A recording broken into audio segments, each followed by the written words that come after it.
Okay, I'll do one quick example of a recipe problem. I think you're all more than capable of doing this, and I'll do quite a complicated ratio problem, which you might not have seen before, but it's good to see now.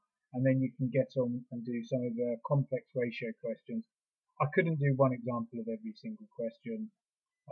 There's just so many different kinds that if you get stuck, you can email me, and I'll help you through it however I can. Okay, the first question. Gary has a recipe for 22 pancakes. Here is a list of the ingredients. So 550 mils of milk, 4 eggs, and 220 grams of flour. Gary wants to make ingredients for 55 people. Write a list of ingredients for the 55. So basically, I need to know how many times I've got to sort of copy this recipe to make it up to 55 people. So for every 55 pancakes.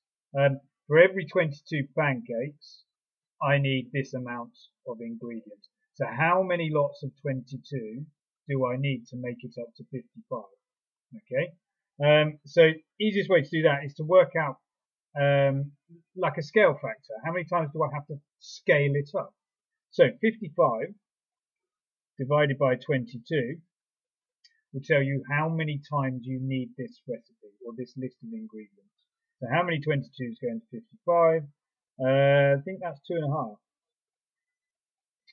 So we need to use this scale factor. We need to scale it up 2.5 times. So we've got to do 550 times 2.5, 4 times 2.5, and 220 times 2.5.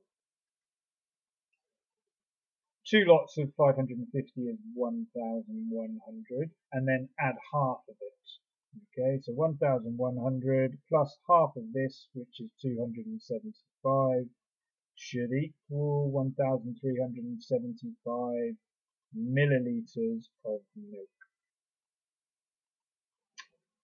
2.5 times 4, well, 2 lots of 4 is 8. Half of 4, or 0.5 of 4 is 2. So that should be 10 eggs. 2 lots of 220 is 440.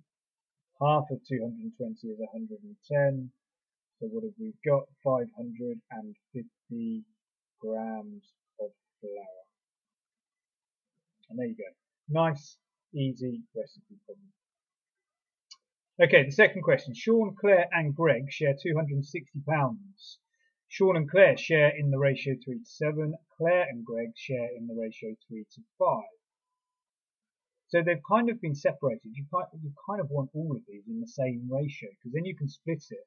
You can work out what one part is, and then you can work out the question, which is how much does Greg get?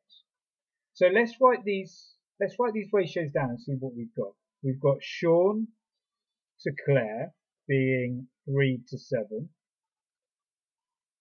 And then we've got Claire to Greg being 3 to 5. What I need to do to combine these two separate ratios into one ratio is I need a common number here. So just like we do in simplifying, we divide through by a number. We can also times by a number, and the ratio stays the same. We've just increased it by a certain size. So we can times these ratios, and if we can times them so that this number for Claire is the same in each ratio, then we can combine the ratios to make just one. So let's have a look. What's the lowest common factor, or the lowest common multiple of 3 and 7? Well, that would be 21. So if I times this top ratio by 3 and this bottom ratio by 7, let's see what I get. 7 times 3 is 21. 3 times 7 is 21. So that's good. Claire's ratio is the same. 5 times 7 is 35. And 3 times 3 is 9. I now have a combined ratio which I can use. So let's have a look at this ratio. I've got a ratio where Sean gets 9 parts, Claire gets 21 parts, and Greg gets 35 parts. So let's add all of that up. 9 plus 21 plus 35. 9 plus 21 is 30. Add on the 35 is 65. So there's 65 parts to my ratio. So to work out what 1 part is worth, I need to divide 260 by 65. I always like to do this non-calculator. So how many 65s go into 260? Well, let's just work this out. 65 is 1. Add another 65, I get 130. Add another 65, I get 195. Add another 65, I get 260. And that's what I'm looking for. So 1 part is equal to £4. Okay, if 1 part is equal to £4, the question is how much does Greg get?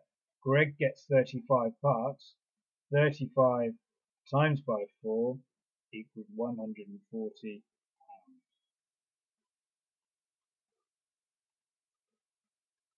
And that is your answer to this question. Right, have a go at the questions that I've asked you to do now. Thank you.